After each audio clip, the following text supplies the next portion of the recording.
the invitation to this relevant meeting today. This session of the Empowering is going to be a special one since we are hosting the launch of a study. The study is the latest in a series called Connecting the Dots, which is a study based on looks at the renewable energy developments in Africa over the past decade. Previous editions were focused on the whole continent, Northeast and West Africa, and today we'll look at Southern Africa. As known, South Africa dominates the energy mix in the region, and through the Renewable Energy Independent Power Producer Procurement Program is also dominated renewable energy developments. However, South Africa does not show the entire picture of the region, despite coal remains the prevalent source of energy. Many countries rely on hydropower for electricity, and for many of them, access to electricity is still a major issue despite the abundant renewable resources. Furthermore, a whole region has been plagued by a supply deficit, which was exacerbated by Southern Africa electricity crisis. Which showed the need for a more homogeneous approach to development of renewables and of regional electricity markets. Before handing over to today's speaker, today the study will be discussed by a wide group of Southern African Rights for Africa colleagues, as well as an external guest, Anna Duca. I leave to our Secretary General, Roberto Vigotti, for his welcoming and some introductory remarks. So, Roberto, over to you when you want. Thank you, Mariana. Good morning. I am very delighted to be here. I am Roberto, the Secretary General of the Foundation Rights for Africa. Together with Enel Green Power, today we are pleased to present the analysis of the Southern Africa panorama in terms of energy transition. We definitely in the foundation do a lot of advocacy, a lot of awareness, a lot of measuring, and since many years now, this is the 5th year, we do provide not only an analysis of what's happening, what's not happening, but also we provide solution and recommendation. And today I'm very pleased that this Southern Africa is also a good input to the G20 presidency of South Africa in this 2025. And we have a great program with Mariana and friends to provide input if requested for the process, not only for South Africa, but for the whole region. Of course, Mariana already mentioned South Africa has a lot of renewable energy. They have done a brave roadmap to abandon slowly but correctly fossil fuel. We are involved also in the training capacity building. And therefore, because South Africa is not just Southern Africa, is a group of very different regional, local reality, we try to accommodate suggestions for that. Now, coal and fossil fuel, of course, will slowly remain, but definitely the trend is that they will reduce their impact. I want to mention what the IEA said a month ago. This is the age now of electricity. We have seen the age of gas, the age of oil, the age of coal. Now electricity is becoming the name of the game, not only for economic, let's say, progress in all countries, but also for the transition. What we mentioned, of course, is that we see a lot of potential for industrialization as well, because we are not only happy if the African and Southern African people do progress in transition. We want to see them to be the owner of their process. And the only way is to involve private sector and public sector to work together. And that's why That's for Africa is legitimate to talk about, because we have a blend of private and public sector, but also we think that it's so important that the risk investment is in place and the regulation and the policy are there. So we are active in all those areas, and I'm sure the Connecting the Dots booklet will report on that, which will be available, by the way, I think Daniele will say next week on the web. the plan for the potential for the transition in South Africa, including the again youth, women, I mean, it's a whole process to be just. That we have to foster again public-private partnership, and we have done since the beginning. We started 10 years ago in the Med, and now we are down to South Africa. We have a strong and robust program with UNECA, and United Nations Commission for Africa, and Yarina is here for reform regulatory markets, because that's the prerequisite to have the risky investment. To promote also the growth of infrastructure. I was in Johannesburg a few months ago, and I heard with the pleasure that in transmission, South Africa has the ambition of adding 14,000 kilometers of transmission line. It's a huge effort.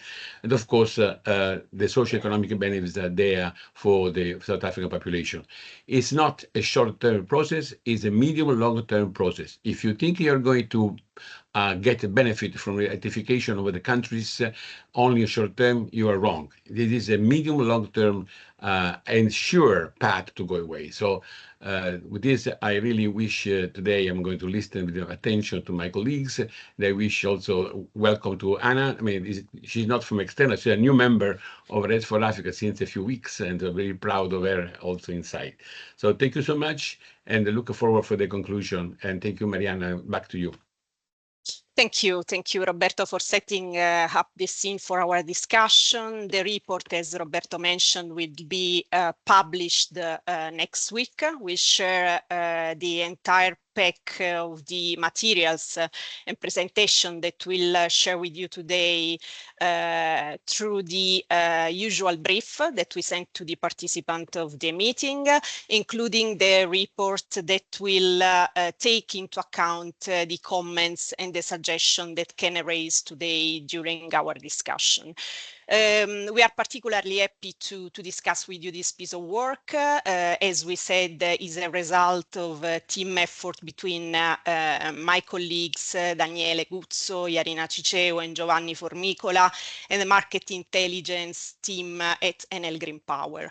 The contribute of Enel, based on its exposure on a multitude of international markets and its leading role in the major markets of Africa, has been crucial to provide the context for the analysis and to set regional socioeconomic demographic landscape and challenges.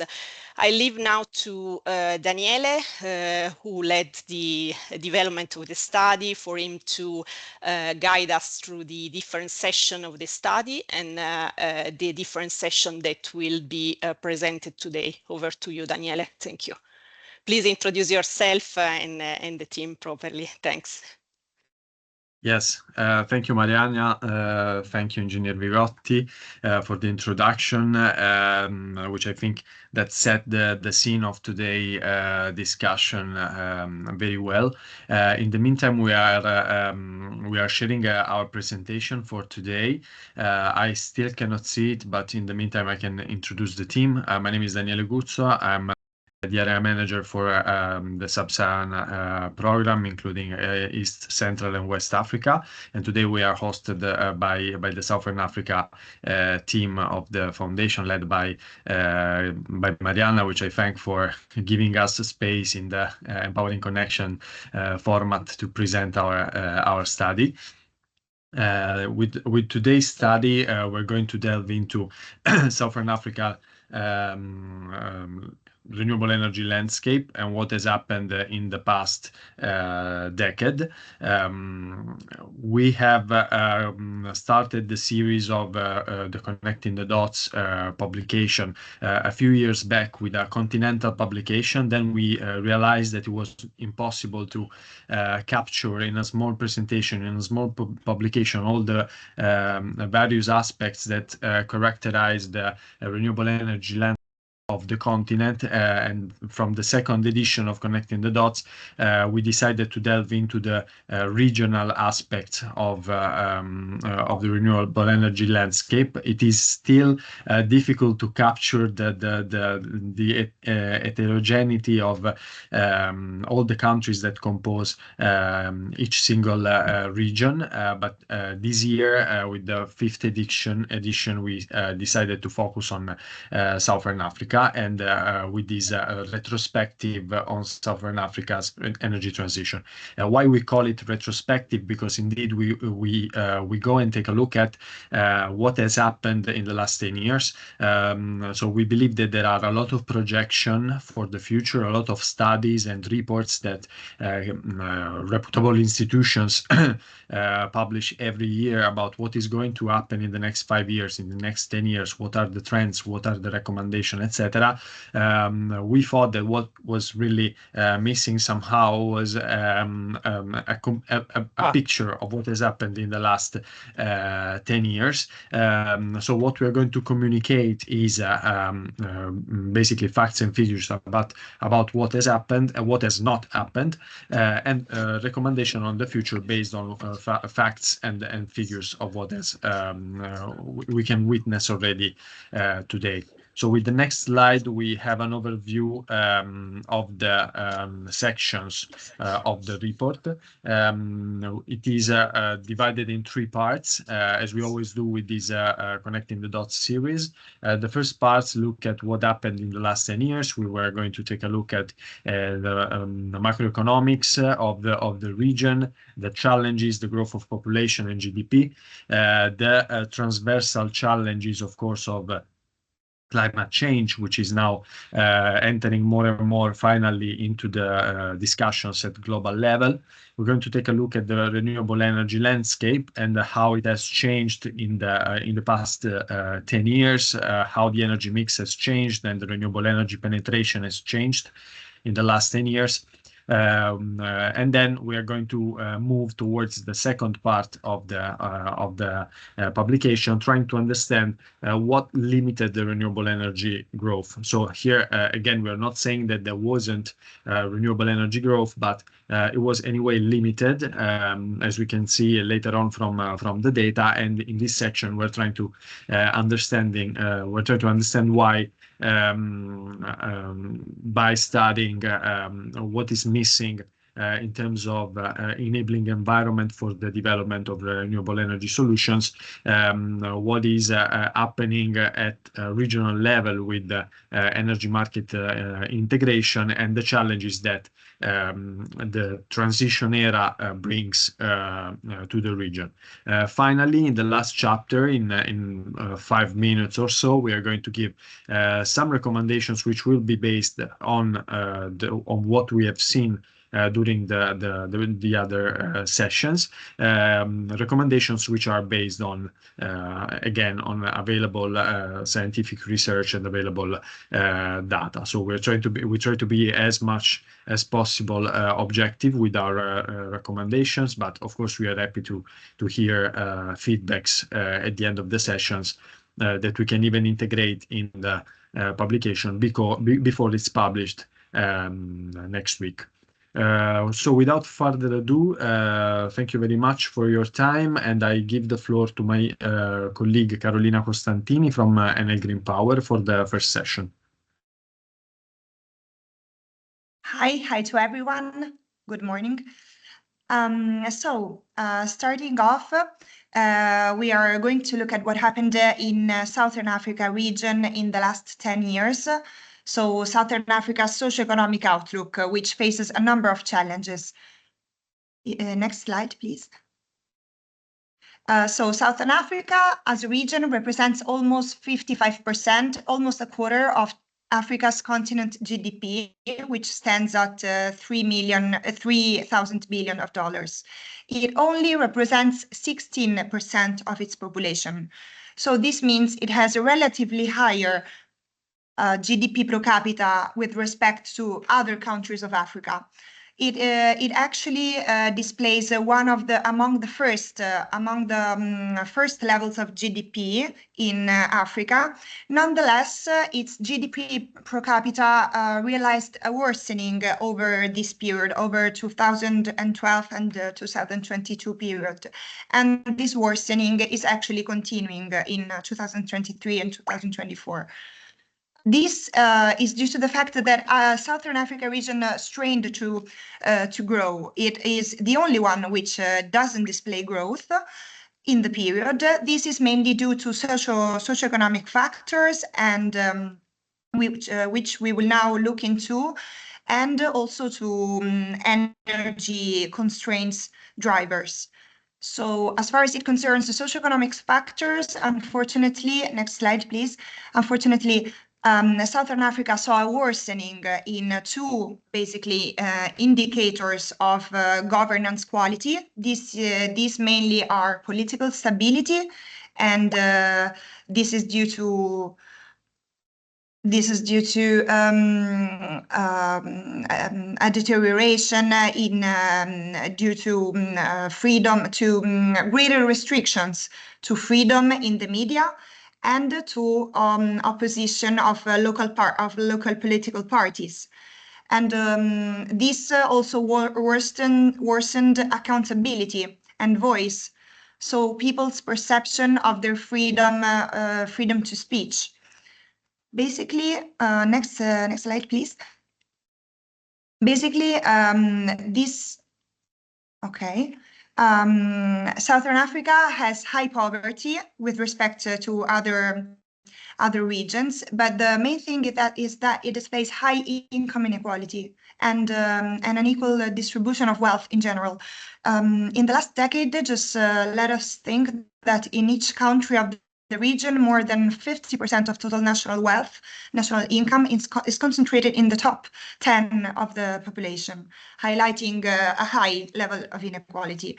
There are also high rates of youth unemployment widespread across the region.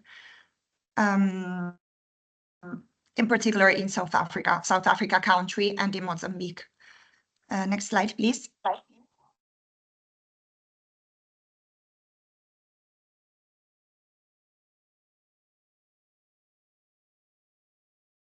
Can we pass to the next slide, please?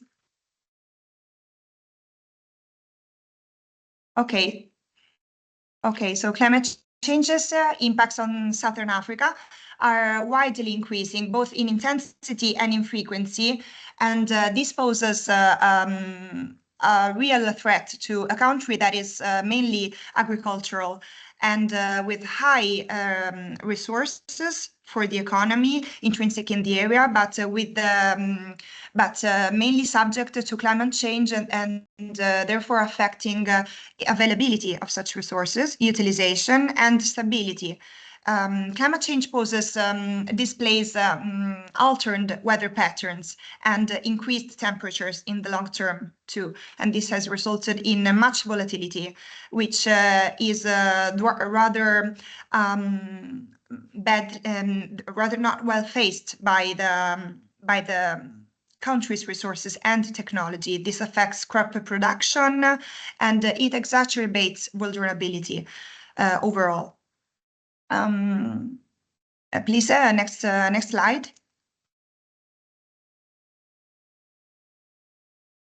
Okay, Southern Africa's country's vulnerability reflects, as I was saying, the region's lack of adaptation measures. This mainly regards the limited financing that is directed towards not only Africa overall, but Southern Africa too, and the weak institutions in which linger corruption and weak social cohesion,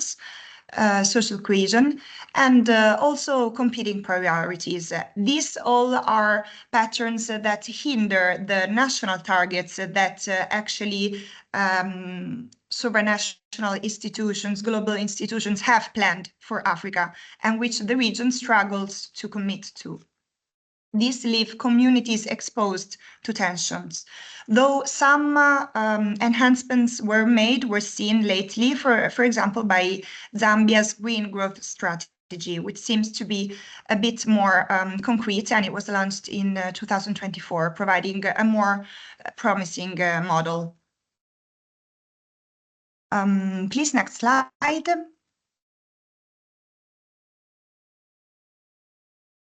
Please, next slide. Okay, so as I was saying, the region of Southern Africa as a whole offers a high potential also, as we can anticipate, for renewable resources due to its territory, its large exposure to solar, so with high producibility of wind and solar resources, especially solar. Over the horizon, the time frame we analyzed, so 2012 up to 2022, the region, mainly driven by Southern African coal, accounts today, meaning 2022, for 83 gigawatts. Unfortunately, as I was saying, still driven by coal for the majority, for 61%.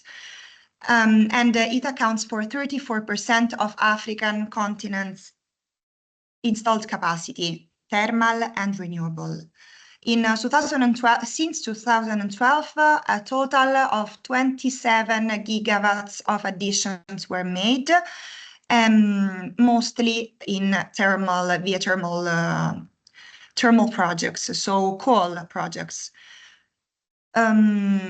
Actually, coal was followed by many solar additions. Next slide, please. Because solar is actually also wind. Solar and wind are mostly present in South Africa country, while hydroelectric resources and therefore additions in projects were highly driven by Zambia, which is opening up also to auctions lately, and Mozambique and Angola in a secondary position. So mainly the renewable energy sources are driven by South Africa country and Zambia. Next slide, please. This is also a concern which has to be tackled due to the low investments that Africa as a continent receives globally from foreign investors, around 2%, stands at around 2%, and also Southern Africa continent, Southern Africa region in the specific, which receives around 28 billion. So actually Southern Africa as a country receives 86% of total investments, at least during the period 2014 and 2023. This trend should be increasing, and actually the main direct foreign investments were towards solar technology for some key reasons, and also secondly towards wind. Next slide, please. The region of Southern Africa has a huge potential, as I was saying, mainly for solar PV. In fact, we can see a potential of as high as 126 terawatt compared to only 7 terawatt of installed capacity nowadays, which is to be spread and enhanced via renewable auctions. Once having tackled the grid constraints and other challenges in the region. Other high potential is in hydro, with 144 terawatt of potential compared to 59 terawatt hours present of installed capacity. And as I was saying, I repeat, capacity factor for wind is mainly in Southern Africa country. This is for my part. Thank you. I leave the word to Yarina. Yes, thank you, Carolina. Now, as Daniela introduced the structure of the publication, we will now move to the chapter on what limited renewable energy growth. And the first big category is the absence of a conducive investment climate across the region and, let's say, universally, because we've seen very positive developments here as well. But in general, our analysis shows that while a lot of countries have made significant commitments to expanding renewable energy, they might even have targets in place by 2025, 2030, a lot of the time implementation can fall short of the targets. And sorry, I think someone has the mic open. Thank you. And yeah, so implementation can fall short, and countries can be off track from reaching the targets that they themselves have set, despite political commitment to renewable deployment. Now, some countries have also introduced support mechanisms for renewable auctions or through feed-in tariffs South Africa is a very notable example of the auctions with the Renewable Energy Independent Power Procurement Program.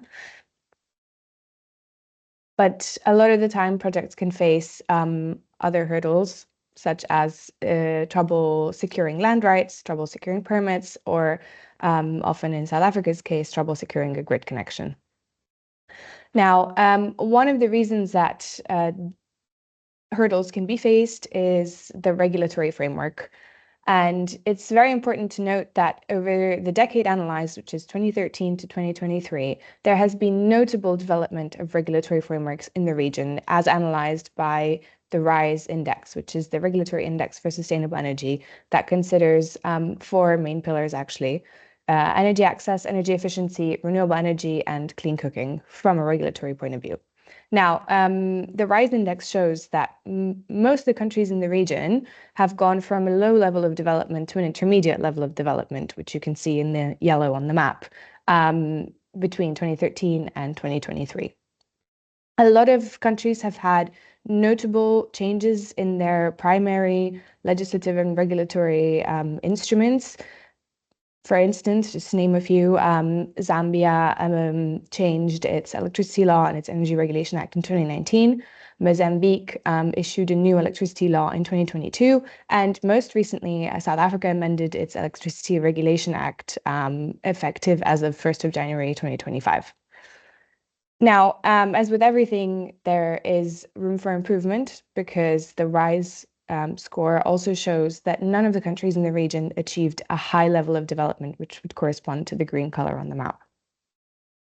Next slide, please, Giovanni. A topic that is closely correlated to the regulatory frameworks is that of market structures and private participation as well. I'm not sure if the slide has changed for you, but it has not for me. Yeah, sorry, it takes a while. There is some lag that is coming. Okay, no worries. I'm going to start talking about it anyway. The next slide will be on market structures and private participation. And what we see is that there is diversity in market structures to some extent within the region, but the typical feature still is that of vertically integrated state-owned utilities. This is the case throughout the bottom, let's say, row of the figure that you can now see on your screens. A lot of the time, private participation is limited, despite IPPs being able to operate alongside state-owned utilities in most countries. Private participation in transmission and distribution is very, very limited. There are a few examples. For instance, Zambia has private participation across the electricity sector supply chain, but this is quite a particular case because that as well is a vertically integrated utility serving a specific set of mining customers. Mozambique has another exception, as it has Motraco, which operates like a private utility, but it is a joint venture between three state-owned utilities, that of South Africa, of Mozambique, and of Eswatini. So let's say that here as well, there could be more room for allowing private investments and the growth of renewable energy and the development of the electricity sector in general. Let's go to the next slide. Actually, the one after that, Giovanni, you can go directly. Right. Another factor that supports the development of renewable energy when present is a well-functioning regionally integrated power pool. And Southern Africa has, let's say, in terms of the power pool, the pride of Africa. It has by far the most advanced power pool and the only one with a functioning electricity exchange. It was founded in 1995, a long time ago. It has the membership of most of the SADC countries, but there are a few that have not yet been physically connected to the SAP network, namely Tanzania, Angola, and Malawi, although Malawi is very close. And in theory, the interconnector should be operational this year. You can go to the next slide, Giovanni. Despite having the only functioning electricity exchange on the African continent, that is not even available at national level in any other country, just the regional one. There are still challenges with respect to regional integration, and the SAP is not yet the instrument that it could be for regional energy security and large-scale deployment of renewables and cost efficiencies and all the other benefits that regional integration typically brings. Despite the competitive trading as well, trade has grown slowly in the region, and it accounts for a small share of electricity supply currently. The single largest constraint possibly to the development of this regional integration is the physical infrastructure.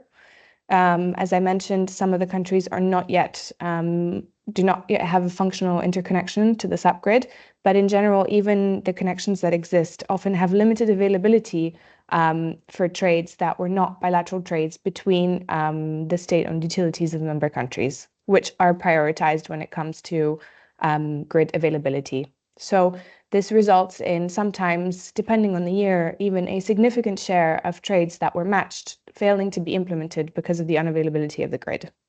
Additional constraints include, for instance, the creditworthiness of some of the utilities in the region, the need for new commercial models to unlock investment in transmission infrastructure, and also the lack of liberalization in some national electricity markets, which does not allow for instance, generation companies to access the SAP market. I'll leave the word to Giovanni now.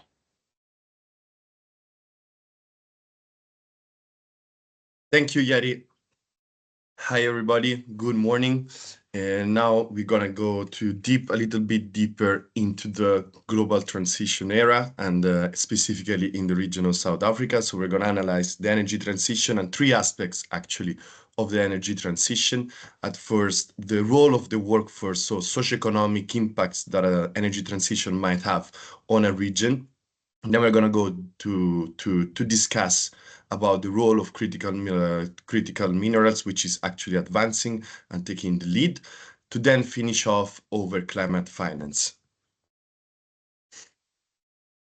So before, thanks to Carolina, we analyzed which have been the impacts of climate change within the region, and therefore the need for energy transition.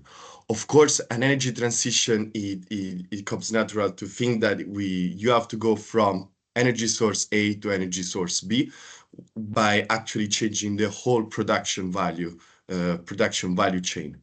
And this, of course, comes with some challenges. One of the challenges is actually that you have to shift the workforce from, in this case, to the coal sector to renewable energies. So in the Southern Africa region, especially in South Africa, as many of you actually well know, communities rely on coal mining or as a source of income. And of course, an energy transition might exacerbate socioeconomic division, socioeconomic aspects. In the graphs on the left-hand side, we have the employment in coal and renewable energy sectors in South Africa in thousands, and actually a projection of the employment in the future. We see that 2012, 2018, 2022, the coal sector the highest impact on employment, but actually in 2030, we will see a rise of green-related energy jobs. Of course, we had some example of this transition in South Africa already. For example, the early shutdown of the coal-fired Komati power station impacted hundreds of workers. Therefore, we have two needs. At first, the first need is to reskill the already existing workforce that already works in the energy sector, but to reskill them and to give them the skills which are needed to actually work in the green sector. To actually do a self-spot, we have here Mariana, which actually is one of the leaders of the reskilling lab, which is a leading project of Rest for Africa that actually takes care of reskilling employers from the coal sector to the green sector. So here we talk about reskilling the already existing workforce, but then we have to skill the new workforce and the workforce of the future. This is why, for example, Zambia is planning to train 10,000 youth in solar technologies. We have seen that the youth unemployment is actually pretty high in the first slide. So Zambia actually is training 10,000 youth in solar technologies by the end of 2025. Angola large-scale solar and wind projects are expected to create around 20,000 new jobs by 2030, and the same Botswana is trying to create more or less 5,000 job opportunities over the next decade. Interestingly enough, the other graph shows that in OEM, the jobs created in OEM by energy sources in South Africa, by calculating jobs over gigawatt per hour, we see that green-related jobs have a highest impact. Then, to finish off this slide, we have seen that it's important to include the workforce within the narrative of energy transition to avoid workforce displacement by, at first, reskill the already existing workforce, and secondly, to skill the workforce of the future, to actually unlock the greatest impact possible from the energy transition. Then moving on to the next argument of the next point of discussion, actually, which are the critical minerals. We cannot talk about renewable energy sources and renewable energy technologies at first, but then about energy transition without talking about critical minerals, because of course they represent a key opportunity and for the region, a key development for the region, if responsibly managed. So on the left-hand side, you can see the mapping of the mineral wealth within the continent. Over, of course, we selected the key countries when we talk about the critical minerals debate, and that's the percentage of the world's reserve. As you can see, actually, the figures are stunning. If you see around, for example, we all know the in DRC with the cobalt, but of course we have several other critical minerals which are important. For example, South Africa is a global leader in platinum and palladium production, which, as you well know, is critical, as is indeed really important for catalytic converters and hydrogen fuel cells. Zimbabwe, on the other hand, has lithium and platinum, which is extremely important for electric vehicles, energy storage system, which actually do two of the key aspects of the energy transition. Same with Zambia and Madagascar. So, as you can see, these minerals are not only the drivers and the backbone of the renewable energy industries and therefore of the energy transition, but they indeed represent valid and solid economic opportunities for, at first, mining, and then for processing sectors. Of course, you have to establish the whole production value chain in the region. However, in order to fully unlock again these impacts, sustainable mining practices and resource management are indeed needed to be in place to minimize environmental aspects, and of course even to unlock an additional socioeconomic source of unemployment, in order to link it to the previous slide we just discussed. Now, before we talked about the climate change, with Carolina, we talked about adaptability, we talked about mitigation, we talked about volatility. Naturally, these then are translated into mitigation and adaptation activities and initiatives, and of course, it comes at a cost. We have seen during our analysis that there has been insufficient and uneven financing within the region, and therefore this limited the local effort into adaptation and mitigation. So, as we have seen, Southern Africa has the greatest, actually, climate action finance gap on the continent. On the table, on the left-hand side, we can see that Southern Africa flows in billion annually receives $2 billion, but actually needs $110 billion each year to fully mitigate the effect of climate change. Then we have East Africa with 10 and 82, Central Africa, West Africa, and North Africa.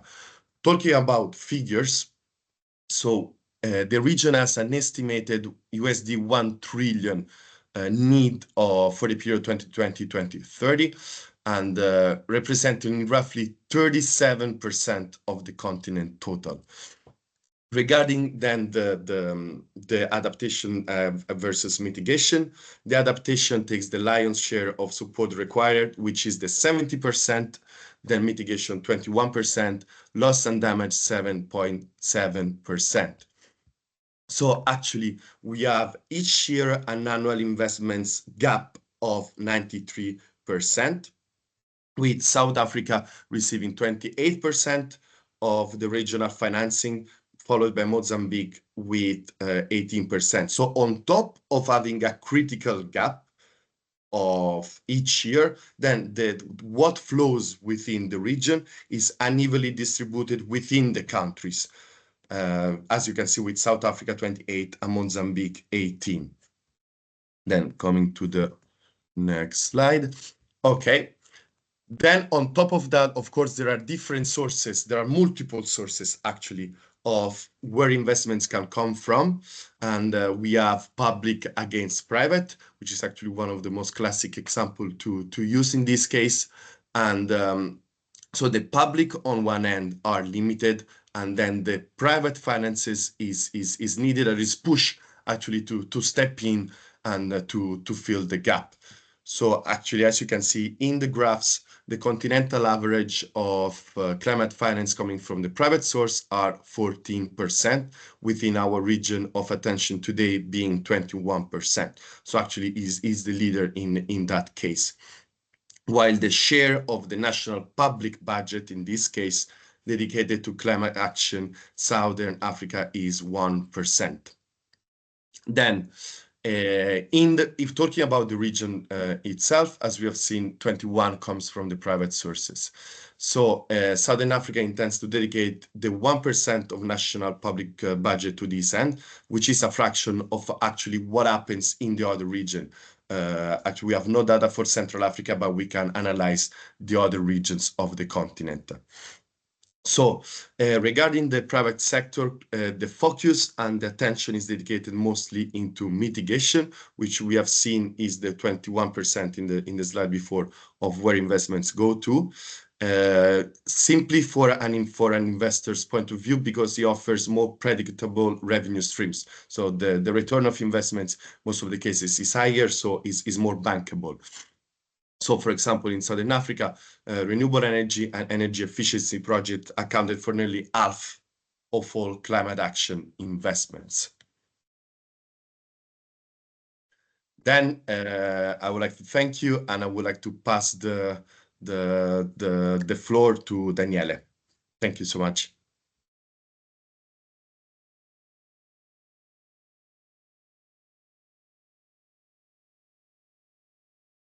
Yeah, I think I will pass directly to Marianna.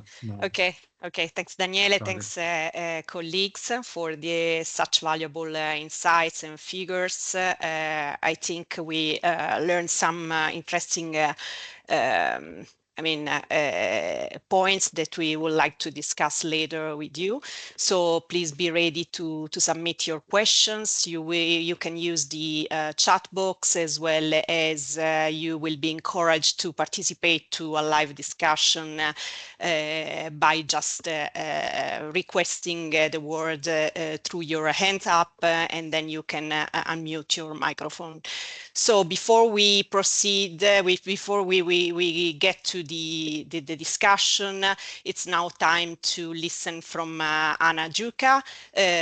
She's the founder and CEO at Africa Greenco, and as our Secretary General mentioned before, we are very proud to have Africa Greenco between our members now, and yes, we would like to listen from her, from the experience from the ground of Africa Greenco, being a company actively involved and with licenses in a number of South African countries, as well as involved in the SAP network, what's the situation there, and what's their viewpoint on the in terms of the barriers and the obstacles for the spreading of renewables, and which are the effects on the development of the local economies, as well as the possible recipes for unleashing the potential of renewables. So Anna, if you are ready, I will leave to you.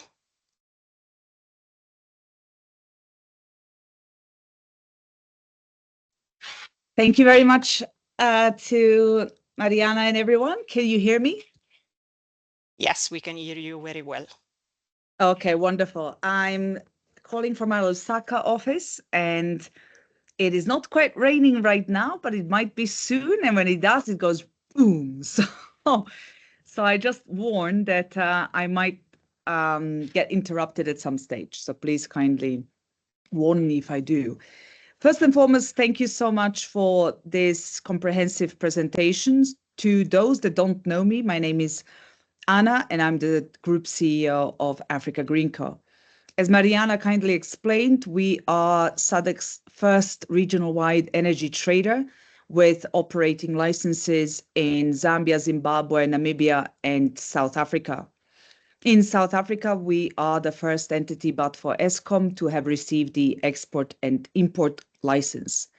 Now, what I love about this presentation that the Rest for Africa team did is that it uses the words that I always use within our team and when talking about power supply and future and vision for Southern Africa, and that is to connect the dots, to connect supply and demand on a regional basis, and to connect and utilize the Southern African power pool for easier bankability and integration of renewable energy generation in the region. In addition to what the team presented, and just to add, we see this incredible synergy at the moment in the SADC region between the reality that Africa grapples with a double crisis of debt and climate change. Climate change, we felt it severely in Zambia last year and still to this day. In terms of power supply, only 3 to 5 hours a day for residentials and other customers, with emergency supply, innovative transactions being put in place from the region, and effectively the region saving and keeping the lights on in Zambia for the economy to proceed, notwithstanding the severe drought, and the importance, then the reality of what the regional energy integrated system through the power pool means for energy security in countries that are very often impacted by climate change because of their predominant reliance on hydro, such as in particular Zambia and Zimbabwe. As mentioned, there is also the issue of debt grappling, which exceeds more than 70% of GDP in most countries. And that is then tied in this reality of the importance of the regional integration, this reality of the fact that new innovative financial models are needed to overcome the barriers that Mariana, you asked me to talk about. The barriers that we see is the financeability and the bankability of these projects. We have multiple projects. The pipelines are huge for everyone. However, the bankability issues are severe because of the grappling with the creditworthiness of utilities, their indebtedness levels, and of course, the fiscal constraints that the countries themselves are experiencing. So this is why the predominant model whereby the state utility buys from private sector IPPs and then shoulders that entire balance sheet impact of new generation, which in addition is then also put on the balance sheet of the country in question that has to guarantee the power purchase obligations of that utility. We believe that that model of doing things is no longer appropriate because whilst it facilitates the ability for few select projects to come on board, it actually encumbers the utilities and the fiscal, and doesn't promote market opening, the liberalization of the sector, where the private sector can directly sell to consumers, leveraging also regional supply and demand, and monetizing at the same time the network and the services of the state utilities that are wheeling that electricity across the national grid. We believe that looking at it like that is extremely important.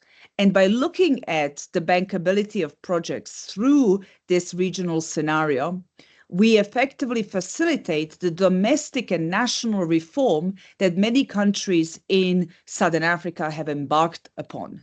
Namely, it started with Zambia, which in 2019 enacted the new Electricity Act that allowed consumers directly to buy from generators and IPPs, that allowed the entry of traders in the market, of which we were the first one, and that allowed those traders also to automatically access the competitive markets of Southern African Power Pool for risk mitigation.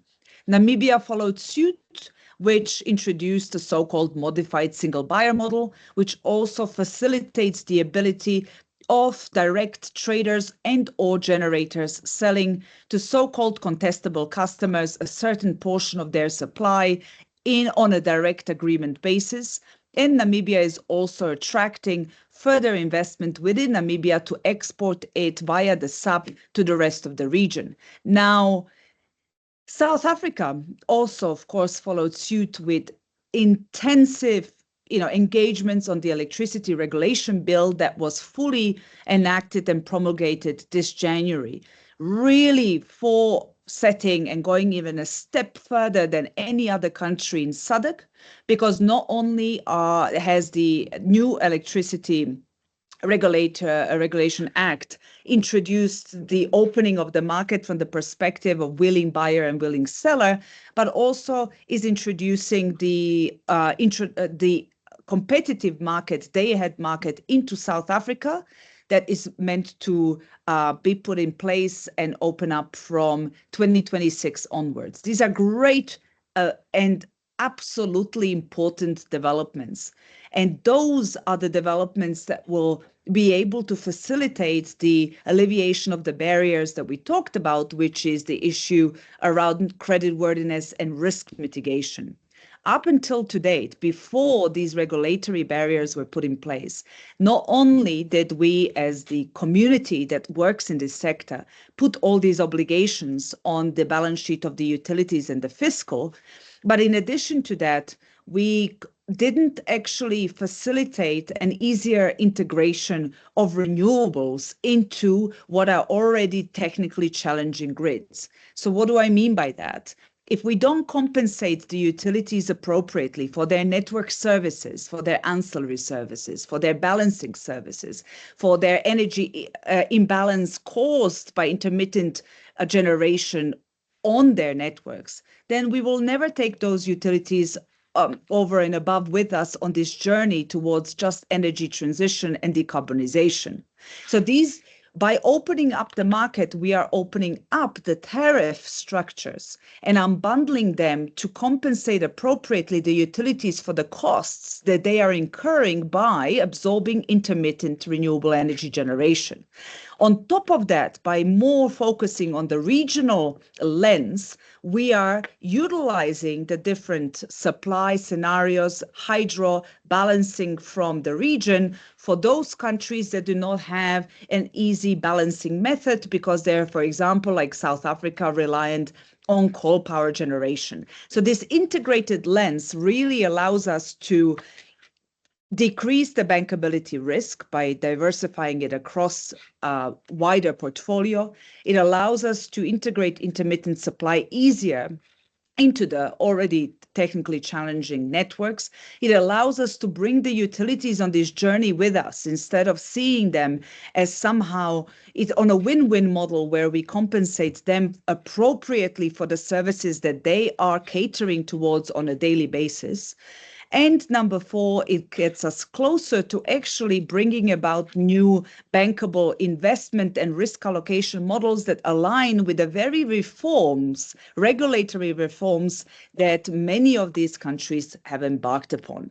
So this is what I wanted to leave and contribute to. We see these developments as having had successful track in the rest of the world. The opening up of the market is not something that just the SADC region is embarking on. We see great developments recently in the East African power pool and the West African power pool. And of course, the development of the wider wholesale power markets and liberalization of the power markets in the rest of the world gives very good lessons learned to all of us that are working in this ecosystem.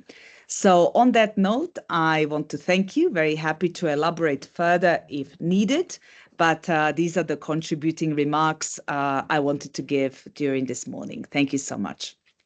Thank you, Anna, for the very important remarks. As Anna stressed, the regulatory reforms are needed to create the conditions for the market to evolve in the right way. And I think now Daniele will provide us with some recommendations based on the insights and the figures that the colleagues showed us before for the renewables to spread across the continent and the region. Over to you, Daniele.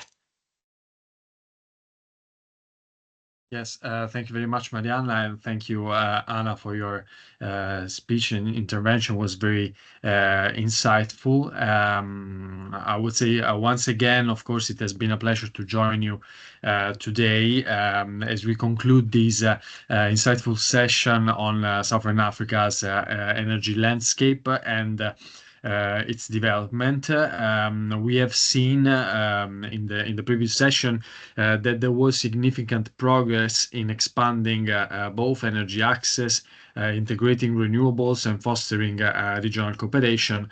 Yet, as the findings of this study indicate, and again, you will be able to see them next week with the publication, challenges still remain and strategic action is required to harness the full potential of the region's energy sector.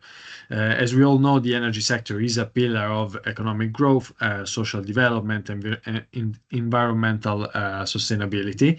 Our discussions today have highlighted and will highlight also in the following Q&A session the complexity of the challenges and immense opportunities that lie ahead. The energy landscape in Southern Africa is at a crossroads, I would say, and the decision that we make today will define the region's trajectory for the next decades. In light of the discussions today, we would like to offer a set of recommendations that can guide us towards the Q&A session, first of all, and then also to a more sustainable, resilient, and integrated energy future for Southern Africa. So without further ado, I would say let's start from slide 1 of the recommendation. And the first one that we would like to highlight is the opportunity that Southern Africa could benefit from by unlocking strategic partnerships between the private and public sectors. Indeed, stimulating the creation of public-private partnerships would allow to mobilize resources that go beyond the government's individual capacity to allocate funds for renewable energy development. This would at the same time promote a more balanced distribution of inherent risks connected to investments among the stakeholders involved. Of course, on the other hand, improving efficiency of public utilities also contributes to stimulate private sector investments. A shift from non-renewable energy sources funding to greener technologies would also speed up the clean energy transformation and consequently foster investments in the region. Simultaneously, development finance institution could play a pivotal role in attracting investments especially with the introduction of de-risking measures such as guarantees, co-financing structure, etc. We've seen this already in the previous sessions. When we go in the next slide, we'll see the second bunch of recommendations. What we would like to propose on this is the need to improve the regulatory and market framework by adjusting and reinforcing national and regional policies. Regulatory harmonization among Southern African nations will be essential to ensure that energy policies work in a cohesive way, while cross-border power trading must be facilitated through standardized regulatory measures that will allow to reduce inefficiencies and foster regional energy security. On this point, opening up the transmission segment to private sector participation could boost investment in a much needed and underlooked area of potential development. To simplify rules and speed up licensing process as well will contribute to this end, as well as promote local ownership for energy projects, adopt clear rules on the commercial options for mini-grid operators, and these are just some of the opportunities for improvement in the region. Of course, we are simplifying in this slide. Nevertheless, when it comes to public utility efficiency and consumer behavior, the ability also to achieve cost-reflective tariffs at national level would also increase system efficiency and support accurate investment decisions to create the possibility also for consumers to access critical knowledge to make informed choices. In the next slide, we see that it will be possible to ensure a more resilient and equitable energy transition by investing in solar, wind, and hydropower projects and advancing also at the same time decentralized renewable energy systems. As fossil fuels producers in Southern Africa are now adapting to a lower demand for these products globally, there is, on the other hand, an opportunity to seize in the transition to greener technologies for them. To do so, it is fundamental to mobilize, as we said before, both private and public resources to phase out from fossil fuel energy sources and ensure that the right measures are in place to make renewable energy affordable for people. As highlighted in the previous sessions of the presentation, it will also be important for Southern Africa to develop industrial policies and build skills to create local value and ensure that local manufacturing of renewable energy components is put in place, therefore developing local capacity to process commodities that are abundant in the region.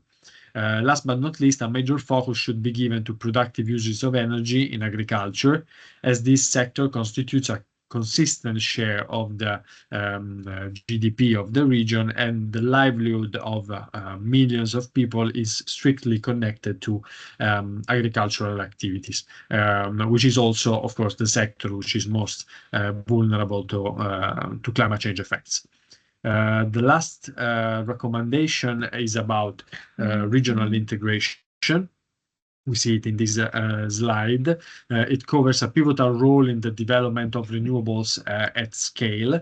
To do so, to reach regional integration, regional institutions with substantial executive power would be needed. In particular, the role of the Southern African power pool over national electric policies and planning has also to be carefully considered and understood. Continuing to foster cross-pool cooperation as well is important, and the engagement towards the African single electricity market can be done by creating opportunities for power pools leaders to cooperate with African institutions in the production of a continental power system master plan, which is, of course, an ambitious goal. While a regional pool is in place, still progressing, coordinate, increase transparency and standardized bilateral contracts offers also room for improvement in regional integration, although we are talking about a suboptimal solution compared to more articulated and integrated energy market. On the other hand, and this is connected with our colleagues from Africa Green Co, replicating innovative business models would also be helpful in fostering regional integration, as our colleagues at Africa Green Co are demonstrating with their successful work. In conclusion, to wrap up the session and maybe open the floor for some questions, if any, I would say that the next decade is critical to transform Southern Africa's energy sector, and by fostering strategic partnerships, enhancing regulatory frameworks, leveraging the region's natural renewable energy advantages, and strengthening regional cooperation, we can all together build an energy future that is sustainable, inclusive, and prosperous. We can turn these recommendations into concrete actions, but the time to act is now. The choices we make today will determine the trajectory of energy development for generations to come. That's all from our side. I hope you find these sessions insightful, and please feel free to ask for questions. I give the floor back to Marianna. Thank you, Daniele, for the very insightful report as a whole, and also for the recommendation. I think we already have someone who would like to ask a question, so please feel free, Amayo, to unmute yourself and ask the question. Brilliant. Thank you so much, Mariana, and a big thank you to the team for a wonderful presentation. This truly looks like a very informative report, and I'm looking forward to getting my hands onto it and to digesting the insights and the information and knowledge that has been generated by the incredible team at Rest for Africa and NL. As mentioned by Mariana, my name is Pasi Amayo. I currently serve as a program manager at the Society for International Development in our Nairobi office, and there in particular, I lead the Energy, Environment, and Climate Futures program. For the past 10 years or so, we've been looking at building energy future scenarios for Eastern Africa, but we've since extended our work into Southern Africa. I particularly like the presentation because it has covered a good part of the entire Southern Africa. Our work in South Africa so far has only covered Namibia, Mozambique, and Angola. And therefore, this work is particularly very interesting for where we want to move the research that we've done. We've been tracking the state of energy transition in Mozambique, Angola, and Namibia, and now we're moving into scenarios building phase for those countries, but obviously looking at that in relation to the entire Southern African region. Now, my question to the team is, what is the post-publication impact or dissemination programming of phase going to look like? Are there particular stakeholders that you're looking to engage or influence through this report? So that would be my first question. My second question would be in terms of seeking partnership and collaboration. So we're moving into scenarios building phase for the 3 countries I mentioned. And we want to do that in a particular way through weaving impact networks in the 3 countries and beyond, for the purpose of having a very participatory scenarios building process, but that also includes anticipatory governance, with various stakeholders, including policymakers and the private sector. So my second question is Enel and Rest for Africa and the other partners you have on board willing to partner with an organization such as us that are doing this work in that part of the region? Thank you, and back to you, Mariana. No, thank you, Mayo, for letting us know about the work that you are running across the region. Of course, it's very useful for us to be in contact with companies like yours. We are more than happy to collaborate. This is actually our main value. I mean, the value that comes from our actions, it's actually brought by our members. As we saw today, we collaborate very closely with them to basically make their experience, their worldwide experience and continental experience accessible to anyone. As we mentioned, and based on our model, we normally disseminate all the reports via our website. The report will be available for free on the library of our website, but we also use all our reports as a starting base for our discussions with the stakeholders in the continent. So we normally disseminate reports during our events, annual conferences or thematic conferences.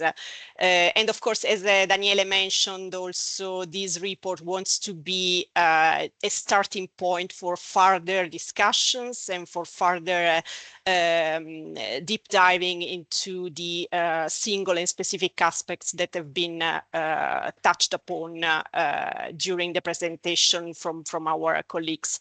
Daniele, I don't know if you want to add anything specific when it comes to this specific job about the dissemination. Yes. Yes, no, thank you. It was very exhaustive. I just wanted to add that, as you said, this publication is meant to more, let's say, stimulate dialogue. Normally, we do it, as I said, every year, and in every fora that we participate to, we have this tool of this publication that we can use to foster, let's say, a dialogue. Because as you will see at the end, this was an abstract of, let's say, half of the slides that would be published at the end. We are talking about 50 slides, and with these slides, we touch upon a number of subjects, and each one of these subjects would be able to generate one whole report of 100 pages. So it's a very difficult to put all this information together in a way that is communicative and is helpful and informative for those who are looking for information on the sector. But I think it's very good for, especially for policymakers and people that work at governmental level, also for international institutions that are addressing for the first time the energy landscape of a region, for example, because we think that the main reason that motivated the creation of these series of studies was that if we want to have another look of the situation of a country, of a region, it is difficult to collect all the documents. It's a lengthy process, and to just have a snapshot of the region situation, what has happened in the last 10 years.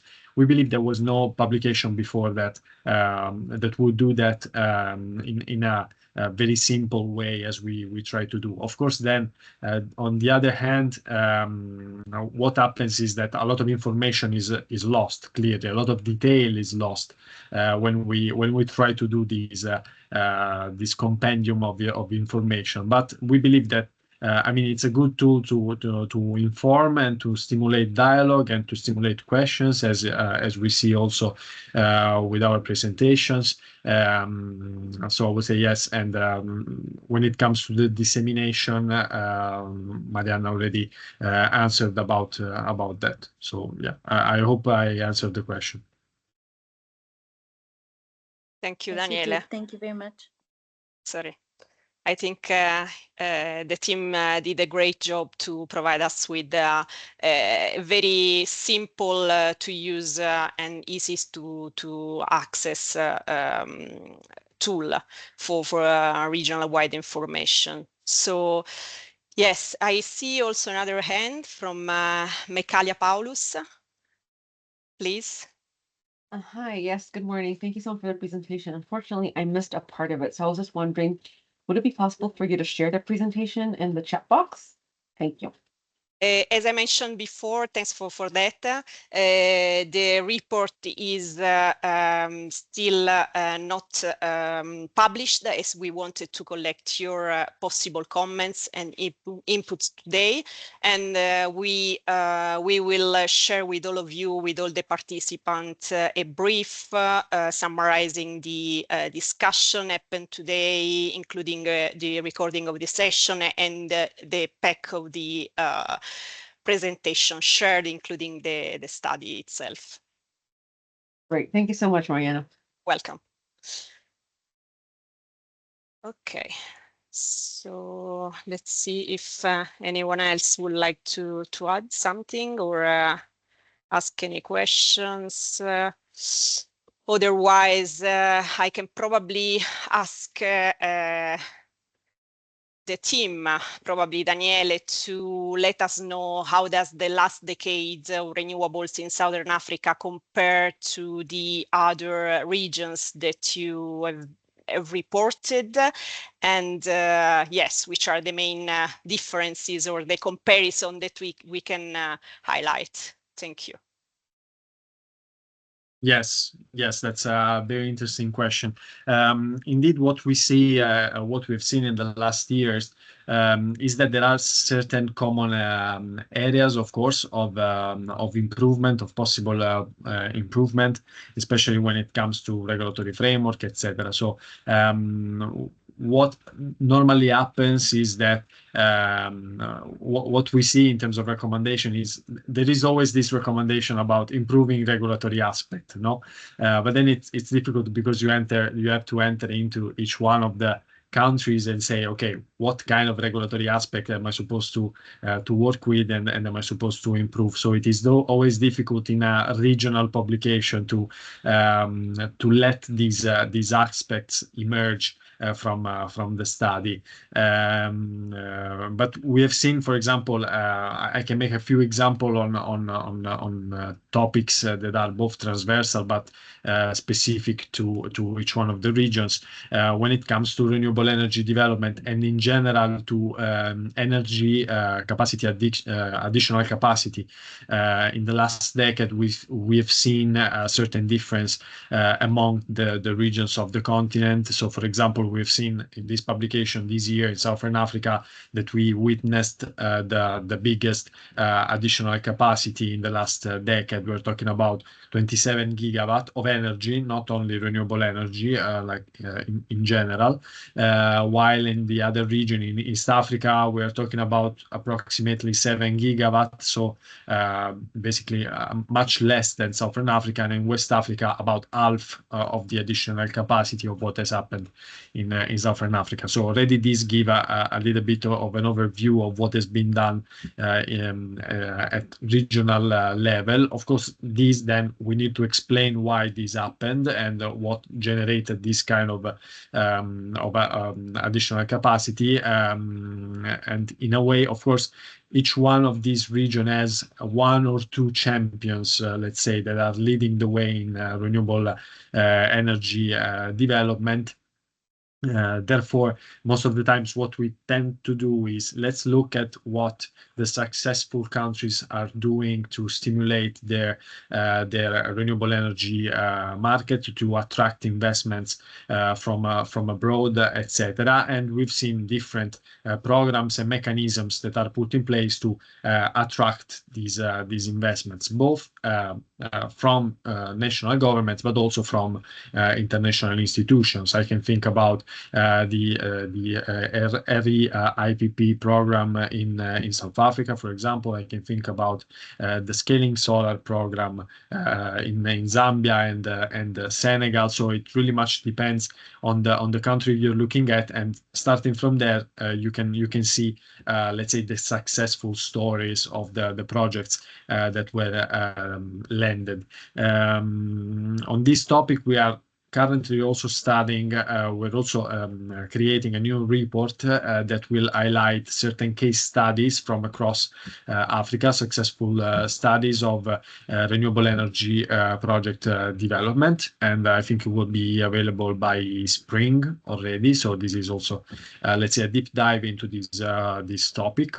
Another transversal topic that emerged from the last publications was the regional integration. I would say this is a common topic for all the areas, and of course, also in this case, you have to go into the specifics of each region to understand what are the difficulties there. Because when we talk about the Southern African power pool, we are talking about a more developed power pool, a more advanced energy market. When we go into the detail of other power pools across the continent, we've seen that the development and improvements are ongoing, but most of the energy trade happens on bilateral agreements, and the integration in the market is less developed compared to what we witness with Southern Africa. So in this case, Southern Africa can be an example for the other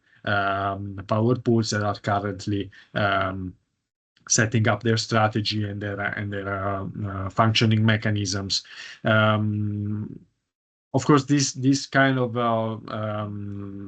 let's say discussion can go on several topics, but it was just to give an highlight of the fact that we really need to focus on each one of the region, and things change quite fast. So already the publications that we published 3 years ago are outdated, and now we need to update them again. This is why probably the next publication of Connecting the Dots will be again a continental publication, so we can again, let's say, update all the information that we gathered in these past 4 years, and try to give again an overview at continental level to see what has changed.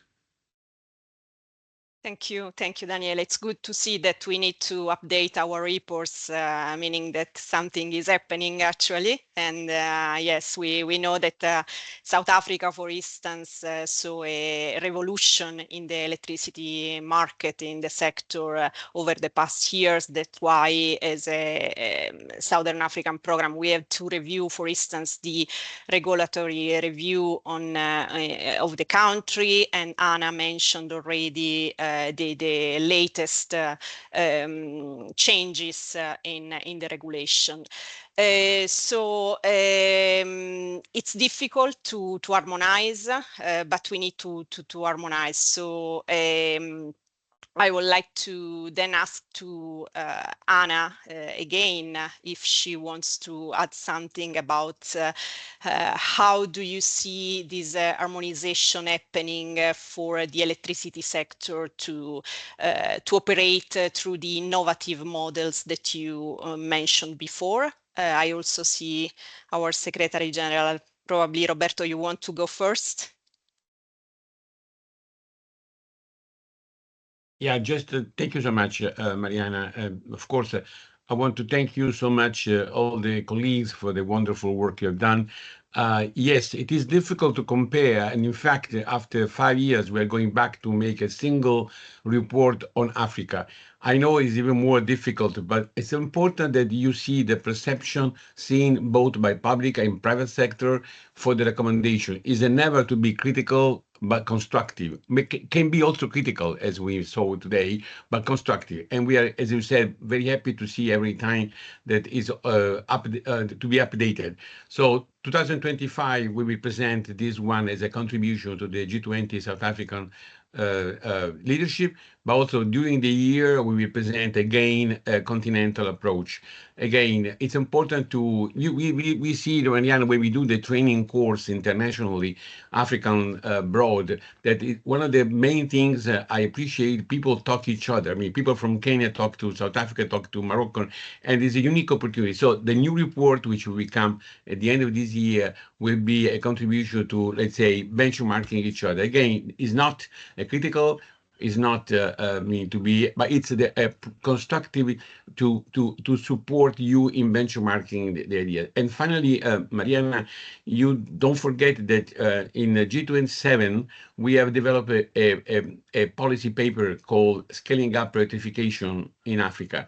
And maybe one of the next AM Power Connection or during the conference in South Africa, we can explain why we moved from just renewable to electrification.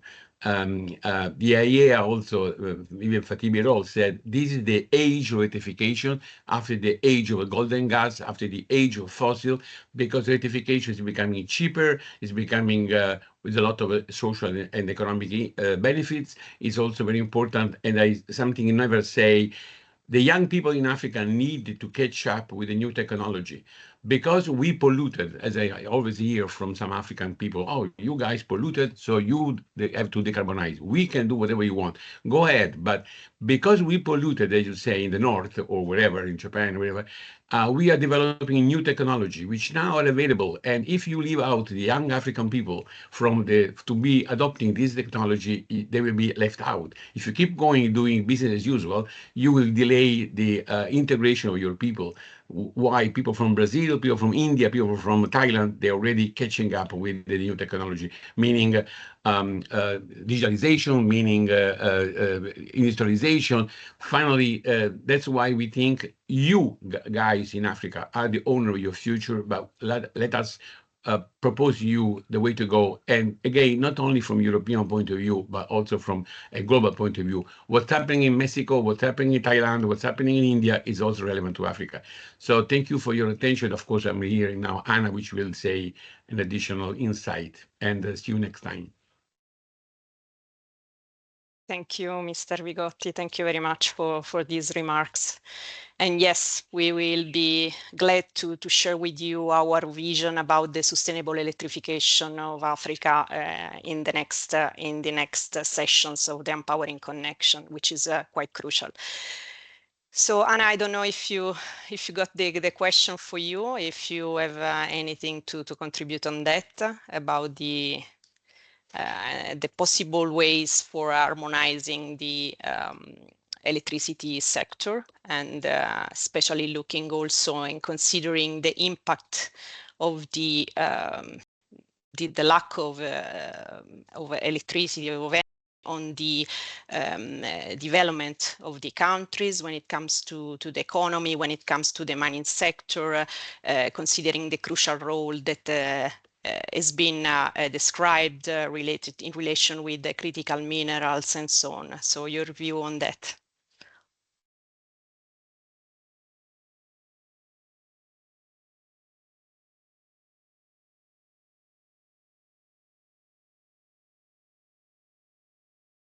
Can you hear me?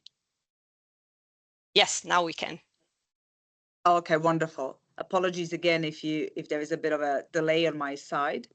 I think I've taken myself off camera because of... We have lost you again.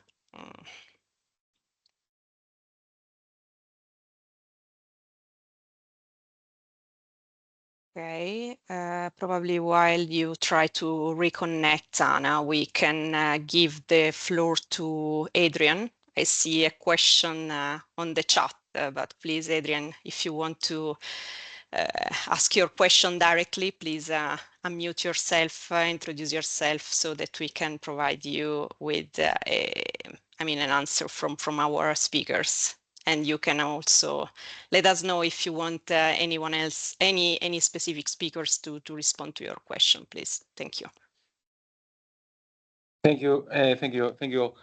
Yeah, my name is Adrian Mate. I'm working for the Renewable Grids Initiative, and I'm also part of a new joint initiative run by IUCN and RGI, which is now the Global Initiative for Grids, Nature and Renewables, and it's called Ginger. The question comes because we are seeing that in the energy transition, there is the loss of biodiversity is left aside. Fortunately, we at RGI we have the experience, especially for the past 15 years, on turning power lines in a way that they become nature positive and people positive. So the long-term benefits to people and nature stay. And we would like to understand how these potential efforts can be readdressed by the well, in South Africa. How is it going to be planned? So the new power lines which are necessary to be built for the next years. During the next years, if there are any plans towards the implementation of nature positive and people positive strategies. It applies to the power lines, but also applies to potential solar sites or on onshore and offshore power plants. Thank you. Thank you very much. Anyone from our speakers would like to take this question? It's a very broad one, but yes. Probably, our Secretary General already highlighted the opportunities for the youth in Africa to receive an equal, to have equal opportunities in the future as in other continents based on the access to electricity or because of the access of electricity. But yes, probably my colleagues would like to add something else on this. Okay.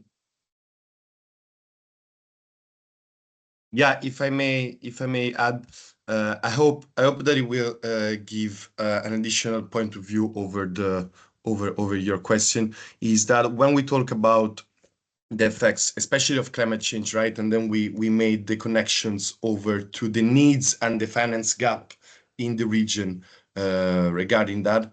This takes into account the biodiversity. Let me make an example. We have that big gap because, of course, the need of the region is the highest within the region, but this goes with biodiversity as well. For example, a clear example is that, for example, in the Okavango Delta in Botswana, which is a World Heritage Site, right, is experiencing since quite some time water stress due to erratic and unpredictable rainfall patterns, which is affecting the ecosystem and the biodiversity.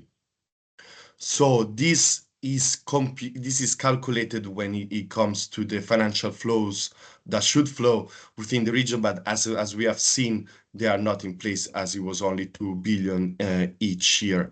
Of course, this is just one of the representation of climate change affecting biodiversity, but of course, there should be a higher attention in the comms when you go to the idealization of a project to include at first communities, so the socioeconomic impact of a project and the biodiversity.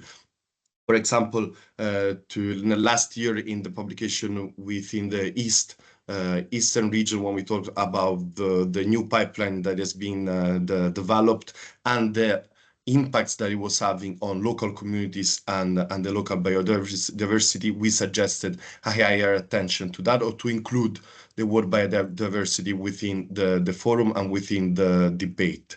But in this publication, we analyze it under the climate change and the impacts, the socioeconomic impacts that the energy transition should have within a region. But of course, a higher attention to that should be posed in the next publication. And thank you for the input. Actually, is valuable for us. Thank you. If you want to reach out later, we'll be very happy to also give you some best practices from TSOs. Also in Europe, I will put my email address in the box, so you can reach me. Thank you actually for the input. We're actually doing this session also to hear new inputs and new things to include in the next publications, which are of our higher attention and shared attention. We're planning to re-channel, so it's good to know. Thank you. Great. Okay. All the best then for that. Thank you, Mariana. Yeah, I don't know if somebody else wants to add something. So probably Roberto again with an hand up. I don't know, Roberto. Just a final comment on the similar problem of biodiversity.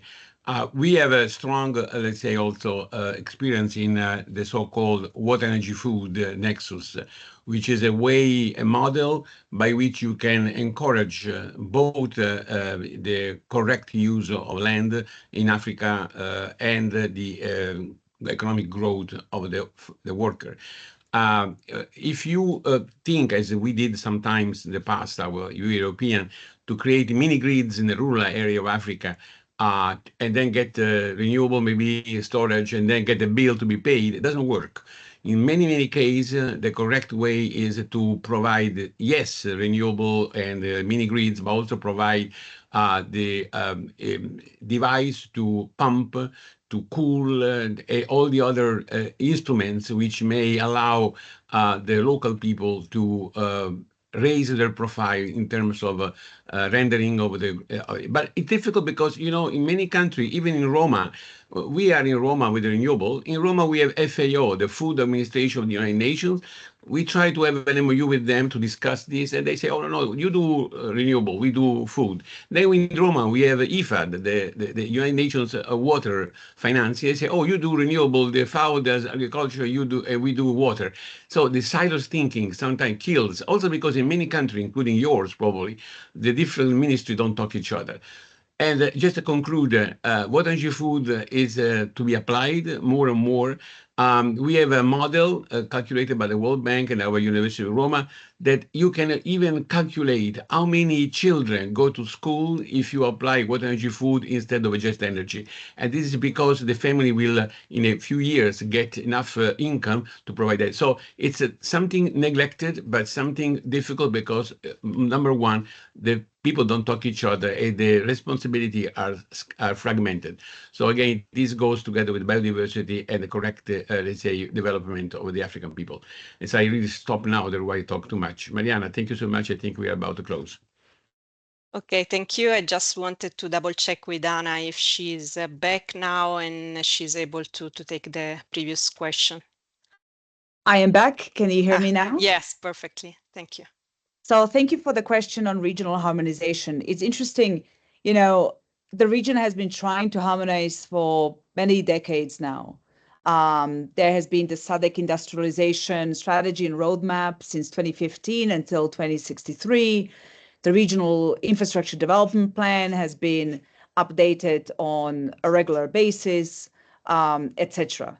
However, interestingly enough, how we see harmonization being driven is not so much through these documents, but through a solid power supply strategy between the regional members. So now that more and more increasingly in the market, there is the recognition of the importance, both for, as I mentioned previously, energy security on a national basis and bankability of projects of the regional power pool and independent national competitive markets.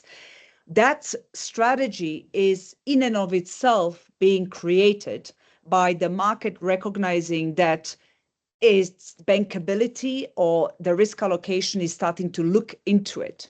So in a way, the framework for harmonization is already there. However, it hasn't actually been executed appropriately because there were no bankable models through which to deliver the harmonization in practice. So we are more positive now than we ever were about the harmonization in the electricity sector because this wider policy and wider discussion on power supply integration and that integrated lens is being done. That, of course, is also very much linked to the recent conversations on power integration and power pool at the African Continental Free Trade Area as well. So we see, and if you look at more concretely at the amendments to the Electricity Regulation Act, for example, as I mentioned previously, in South Africa, or if you look at a proposed market code from Eskom to the market, introducing the competitive market in South Africa from 2026, the code itself recognizes the importance and the integration alignment required between the South African and the regional power pool. So that is what's now driving that harmonization. And on a daily basis, in terms of power supply, the harmonization is immense. It's just the private sector wasn't really aware of it. So, for example, 3 of the SAP members, being ZESCO in Zambia, ZESA in Zimbabwe, and Eskom in South Africa, are already operating and have been for decades as, well, more than a decade, that is, as control areas, providing control area services to the other Southern African members that ensure that everything, the integrity of the grid is there. So Eskom on a daily basis as a control area service provider provides services to, BPC in Botswana, EDM southern section in Mozambique, Lesotho, Eswatini, NemPower, Motraco. So all of this is actually taking place every single day, but none of us have digged deep enough into it, the lenders, the financiers, etc. So harmonization is actually already there, both technically and both transaction-wise via the power pool. As I mentioned, regulatory alignment through changes recently in South African, Namibian, and Zambian legislation are also showcasing the same. So it is really, I think, on us as the private sector to now try and come up with business models, financing models that recognize this harmonization's existence already. And then, Mariana, I know we are out of time, but just in terms of how is this whole conversation linked to the critical minerals that you asked, of course, Africa is rich in critical minerals, cobalt, manganese, platinum group minerals, you name it. All of these are essential for the global clean energy transition. And therefore, there is now this more even relationship, I would say, where the continent, again, has a possibility to say, like they did some countries many years ago that were rich in oil and gas, but perhaps that opportunity hasn't transferred so well into concrete industrialization. Now the continent can again be in a strong position to say, hey, decarbonization globally depends also on our critical minerals. Therefore, the funding investment into our own energy transition has to be there, or we will not be able to extract those critical minerals. So we see a more even conversation and synergetic West, East, South dependencies that would hopefully result in much more investment flow into Southern Africa and the rest of Africa. So thank you very much. No, thank you, Anna, once again for your wide overview and all these aspects. It's very, very valuable, very interesting. And another topic that we'll touch in 2025 as Rest for Africa is the critical minerals. As Anna said, a potential aspect for the Africa continent to lead the transition and to take advantage of this transition at the most. So yes, thanks again to all of you for your time. Thanks to all our speakers. Thanks to the colleagues and Green Power and Rest for Africa. And yes, as I mentioned before, I see another request on the chat about the presentations. You will receive the entire pack with all the materials that we share today with you. And of course, feel free to reach out for further questions or input for us to collaborate. As I said, we always happy to engage with partners and to bring together these messages forward. Thank you very much. Have a lovely day. Bye-bye. Thank you. Goodbye. Thank Thank you, you, everybody. bye. Goodbye. Thank you. Bye-bye. Thank you, everybody. Enjoy.